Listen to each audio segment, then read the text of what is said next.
عليكم ورحمة الله وبركاته. نحمده ونصلي على رسوله الكريم. أما بعد فأعوذ بالله من الشيطان الرجيم. بسم الله الرحمن الرحيم. قال الله تبارك وتعالى في القرآن المجيد والفرقان الحميد: قد أفلح المؤمنون الذين هم في صلاتهم خاشعون. وقال النبي صلی اللہ علیہ وسلم: من سرته حسنة وساءته سیئة فهو مؤمن. رواہ ترمذی.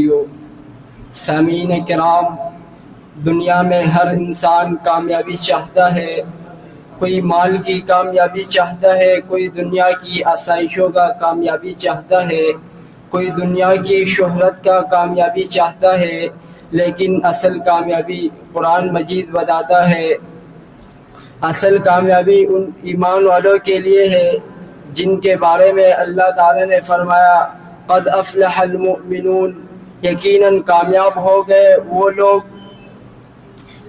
جن کے اگلی آیت میں فرمایا ہے: الذین هم فی صلاتهم خاشعون، ایمان والے نماز خشوع اور خضوع سے پڑھتے تھے اور دل لگا کر عاجزی کے ساتھ نماز پڑھتے تھے.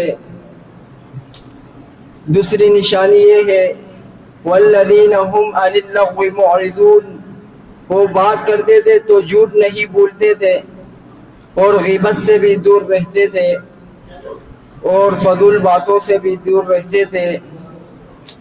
تیسری صفات یہ بیان کی ہے: والذین هم للزکاۃ فاعلون، اور وہ اپنے مال میں سے بھی زکوٰۃ ادا کرتے تھے اور غریبوں کا خیال بھی رکھتے تھے.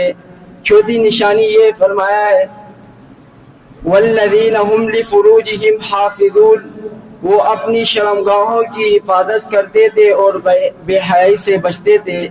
پانچویں نشانی یہ بیان کی ہے: والذین هم لاماناتہم وعہدہم راعون، وہ امانت دار تھے اور وعدے کے پکے تھے.